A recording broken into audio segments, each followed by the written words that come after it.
kids, this is Akriti Tiwari and you are at my YouTube channel V Biology. In today's class I'm going to teach class 9 physics और physics का chapter 8 motion हम लोग कर रहे हैं. We have done with the first part of the lecture. हम first part कर चुके हैं, उसमें हमने basics of this chapter करे थे. अब हम आज की क्लास में करेंगे एवरेज स्पीड और मैंने आपको बताया था कि हम नेक्स्ट क्लास में ग्राफ करेंगे, तो मैं आपको कुछ ग्राफ्स भी यहाँ पर आज की क्लास में समझाने वाली हूँ. लेकिन मैं स्टार्ट कर रही हूँ टॉपिक एवरेज स्पीड से. तो बच्चों आपको पता है speed is what, distance upon time. जितना भी डिस्टेंस किसी भी बॉडी ने कवर किया होता है पर्टिकुलर गिवन टाइम में, उसको हम स्पीड कहते हैं. एवरेज स्पीड में क्या अंतर है? एवरेज स्पीड होता है total distance covered over total time taken. अब इसको एक्सप्लेन कर रही हूं मैं यहाँ पर, समझिए जरा ध्यान से. एवरेज स्पीड क्या है बच्चों? मान लीजिए ये एक इनिशियल पॉइंट है, यहाँ से कोई बॉडी मूव कर रही है, तो पहले उसने ए पॉइंट से बी पॉइंट तक गया और उसने 2 मीटर की डिस्टेंस कवर की. फिर B से C पॉइंट तक गया, उसने 2 मीटर की डिस्टेंस कवर की. फिर C से D पॉइंट तक गया, फिर से 2 मीटर की डिस्टेंस और कवर की.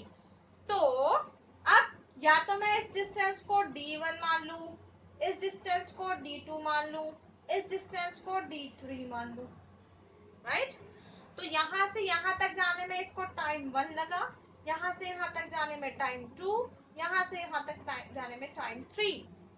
अब ये टाइम 1 सेकेंड, 2 सेकेंड, 3 सेकेंड हो सकता है, राइट? 2 सेकेंड, 4 सेकेंड, 6 सेकेंड भी हो सकता है. तो जितना टोटल डिस्टेंस इसने कवर किया, जितने टोटल टाइम में, वो उसकी एवरेज स्पीड हो गई.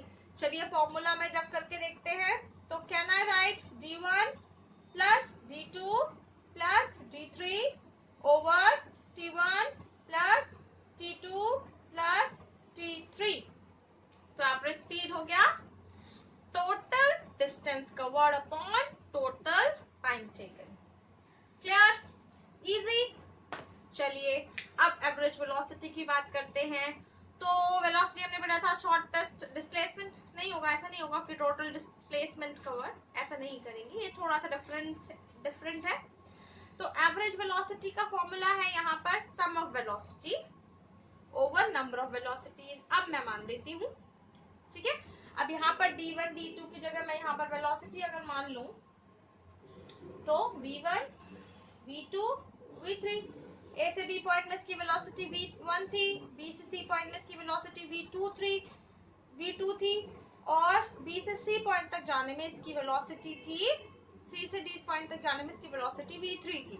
तो सम ऑफ वेलोसिटीज यानी कि V1 plus V2 plus V3 over number of velocities. कितनी वेलोसिटी है? 1 2 3. कितनी नंबर लिखना है यहाँ पर? तो ये हो गया ओवर 3. यहाँ तक की बात आपको समझ आ गई होगी, ठीक है? अभी V1 V2 V3 कुछ भी हो सकता है, 2 4 6 मान सकते हैं, ठीक है? कुछ भी मान सकते हैं, कोई भी वैल्यू जो भी आपके क्वेश्चन में गिवन होगी वो हम यहाँ पर पुट कर देंगे. Easy easy, right. चलिए नेक्स्ट इज एक्सेलरेशन. अब एक्सेलरेशन क्या होता है? Rate of change of velocity. मैंने एक बात तो आपको बताई थी कि जहां पर भी रेट ऑफ आ जाता है, it means we are talking about the time. हम टाइम के रेफरेंस में बात करेंगे. और चेंज ऑफ वेलोसिटी क्या होती है? जब स्पीड चेंज होती है तो उसको हम वेलोसिटी कहते हैं ना. तो चेंज ऑफ वेलोसिटी मतलब जब इनिशियल स्पीड और फाइनल स्पीड, तो हम इनिशियल वेलोसिटी को कहते हैं u. फिजिक्स में इनिशियल वेलोसिटी को हम u रखते हैं, फाइनल वेलोसिटी को हम रखते हैं v. तो चेंज क्या होगा? हम कैसे करेंगे? चेंज इन वेलोसिटी मतलब final velocity minus initial velocity. ऐसे लिख दे रही, final velocity minus initial velocity, है ना? ठीक है? और यहाँ पर रेट ऑफ चेंज मतलब अपॉन टाइम. तो एक्सेलरेशन क्या हो गया? v minus you upon T. Acceleration क्या हो गया, v minus you upon T, यानी कि change in velocity upon time, rate of change of velocities, rate of change of velocities, यही हो गया। अब ऐसा मान सकते हैं, इसको समझ लेते हैं और अच्छे से। मान लीजिए किसी ऑब्जेक्ट की, यहाँ पर ले लेते हैं, इसकी फाइनल इनिशियल वेलोसिटी 2 मीटर थी और फाइनल वेलोसिटी थी 3 मीटर पर सेकेंड। ठीक है, तो क्या होगा इसका 3 माइनस 2, रेट ऑफ चेंज क्या हो जाएगा, और टाइम मान लीजिए 2 सेकेंड लगा तो ये हो जाएगा 1/3। फिर हम इसको चेंज कर लेंगे, राइट, क्लियर। चलिए लेट मी रब दिस। तो अभी हमने एवरेज वेलोसिटी पढ़ लिया, अभी हमने पढ़ लिया एक्सेलरेशन, हमने पढ़ लिया एवरेज स्पीड। अब आ जाते हैं रिटार्डेशन पर। रिटार्डेशन का मतलब होता है नेगेटिव एक्सेलरेशन। नेगेटिव एक्सेलरेशन मतलब अगर स्पीड डिक्रीज हो जाए, अगर स्पीड डिक्रीज हो जाए तो एक्सेलरेशन हो जाएगा नेगेटिव। कैसे, समझिए बात को। देखिए बच्चों, अगर कोई बॉडी जहां से स्टार्ट हो रहा है, मान लीजिए उसका इनिशियल वैल्यू है 3 मीटर पर सेकेंड, 3 मीटर की स्पीड से चल रही है पर आवर, ठीक है, और फाइनल जो है उसका 2 मीटर हो जाए, फाइनल हो जाए 2 मीटर, टाइम लग रहा है 2 सेकेंड। अब अगर हम ब्रेक लगा देंगे तो स्पीड कम हो जाएगी, है ना, तो स्पीड ब्रेक लगाने से भी कम हो जाती है, तो फाइनल स्पीड जो है वो कम है, इनिशियल स्पीड ज्यादा है। ठीक है, मान लीजिए 20 किलोमीटर था, ये 5 किलोमीटर, कुछ भी मान सकते हैं, एज्यूम कर लीजिए 3 मीटर 2 मीटर आसानी से कैलकुलेट हो जाएगा, इसलिए मैंने अभी आपको यहाँ पर लेकर के बता दिया है। तो हमारा एक्सेलरेशन क्या होता है, v माइनस यू। तो अगर मैं इसको रखू v is what 2 minus 3 upon 2, तो क्या ये 2 माइनस 3 माइनस 1 हो जाएगा, माइनस 1 अपॉन 2 माइनस में आया, तो एक्सेलरेशन क्या हो गया, नेगेटिव। तो अगर स्पीड डिक्रीज हो जाती है ना, तो एक्सेलरेशन क्या हो जाता है, नेगेटिव। नेगेटिव एक्सेलरेशन को ही हम रिटार्डेशन कहते हैं, नेगेटिव एक्सेलरेशन को ही हम रिटार्डेशन कहते हैं। This is not a formula, तो मतलब ये आप अपॉन में मत समझ लीजिएगा, क्लियर। तो यहाँ तक आप सभी को हो गया है। अब ये हमने बेसिक सारी टर्म्स कर ली हैं। अब जो हमें करना है वो है टॉपिक हमारा ग्राफ का। तो ग्राफ बच्चों फिजिक्स में अभी इस चैप्टर में जो हम पढ़ेंगे वो 3 तरीके के ग्राफ हम सीखेंगे। एक होगा पोजीशन टाइम ग्राफ, जिसे हम डिस्टेंस टाइम ग्राफ भी कह सकते हैं और एक्सटी ग्राफ भी कहते हैं। दूसरा होता है वेलोसिटी टाइम ग्राफ, जिसे हम वीटी ग्राफ कहते हैं। तीसरा होता है एक्सेलरेशन टाइम ग्राफ, जिसे हम एटी ग्राफ भी कहते हैं। अब ये तीनों ग्राफ बनेंगे, इससे पहले मैं आपको कॉमन सी चीज बता रही हूँ, उसके लिए मैंने आपको अलग से नहीं बताया, इसी ग्राफ में दिखा देती हूँ। तो एक एक्सिस होती है हमारी एक्स, एक एक्सिस को हम कहते हैं वाई। तो एक्स एक्सिस और वाई एक्सिस दो तरीके की एक्सिस होती है। तो अब आप ये चीज देखिए कि कौन सी चीज इंटरडिपेंडेंट, पोजीशन और टाइम में। पोजीशन चेंज हो सकती है, टाइम टाइम पोजीशन डिपेंडेंट है किसी चीज पर, लेकिन टाइम डिपेंडेंट है नहीं। वेलोसिटी टाइम ग्राफ में वेलोसिटी किसी ना चीज पर डिपेंडेंट है, लेकिन टाइम डिपेंडेंट नहीं है। एक्सेलरेशन में एक्सेलरेशन डिपेंडेंट है, टाइम डिपेंडेंट नहीं है। तो जो भी चीज इंडिपेंडेंट वैल्यू होती है वो हम एक्स एक्सिस पर ले लेते हैं, या फिर आसान भाषा में आप समझ लीजिए कि एक्स एक्सिस पर हमें रखना है टाइम। एक्स एक्सिस को हम टाइम एक्सिस भी कहेंगे, ठीक, एक्सिस इज टाइम एक्सिस जब हम इन ग्राफ्स को पढ़ रहे हैं। ठीक है, तो अगर हम पोजीशन टाइम ग्राफ की बात करेंगे तो ये पोजीशन एक्सिस हो जाएगी, वाई एक्सिस। वेलोसिटी की बात करेंगे तो वेलोसिटी वाई एक्सिस पर हो जाएगी, और अगर एक्सेलरेशन की बात करेंगे तो एक्सेलरेशन वाई एक्सिस पर लिखा जाएगा। अब कंडीशन क्या है इन ग्राफ्स की, अगर कोई बॉडी रेस्ट पर, if a body is at rest, तो ग्राफ कैसे बनेंगे, पोजीशन टाइम ग्राफ कैसा बनेगा, और आपका वेलोसिटी टाइम ग्राफ कैसा बनेगा, एक्सेलरेशन टाइम ग्राफ कैसा बनेगा।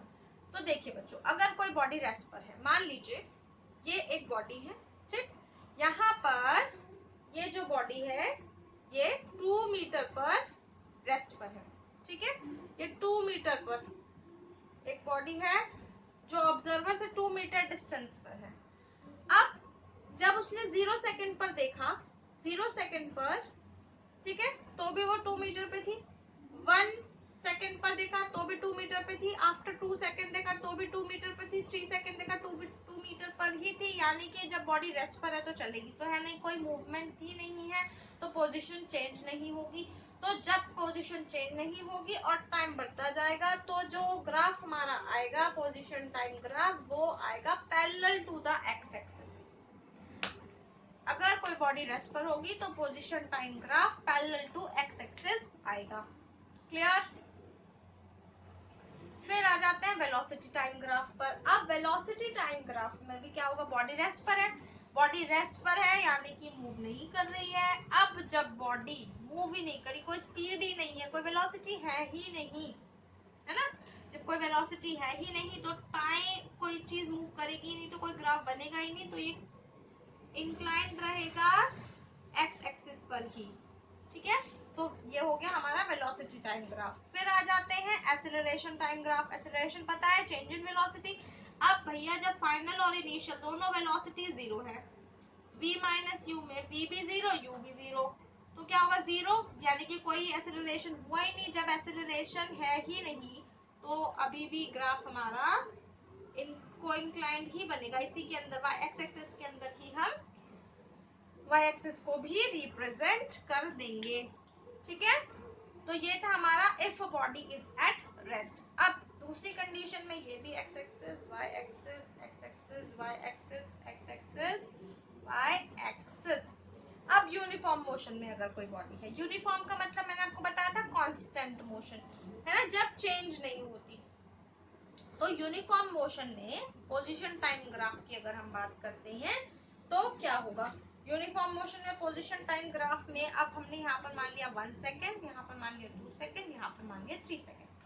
अभी बॉडी 1 सेकेंड यूनिफॉर्म मोशन है, 2 मीटर की स्पीड से चलेगी तो 2 ही मीटर की चलेगी, यहाँ पे 2 मीटर, यहाँ पे 4 मीटर, यहाँ पे 6 मीटर, राइट, यहाँ पे 2 मीटर, यहाँ पे 4 मीटर, यहाँ पे 6 मीटर, तो 1 सेकेंड में 2 मीटर, ठीक है, 2 सेकेंड में 4 मीटर, ठीक है, 3 सेकेंड में 6 मीटर। ठीक, तो ये हो गया हमारा यूनिफॉर्म। तो पोजीशन टाइम ग्राफ जो है वो इस तरीके का स्ट्रेट लाइन दिखाई देगा, पोजीशन टाइम ग्राफ, जब बॉडी यूनिफॉर्म मोशन में होगी।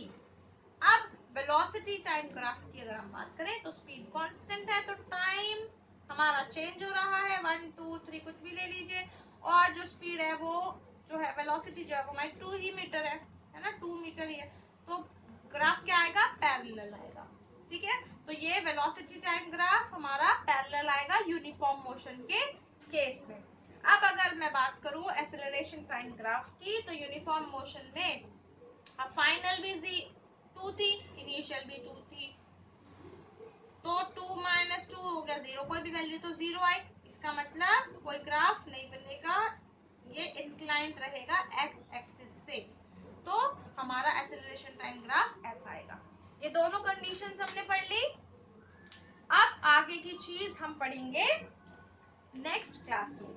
मीनवाइल अगर आपको समझ में आ गया हो topic, if you like the video, please hit a bell icon to get the notification of all the videos. Like the channel, subscribe the channel. Thank you.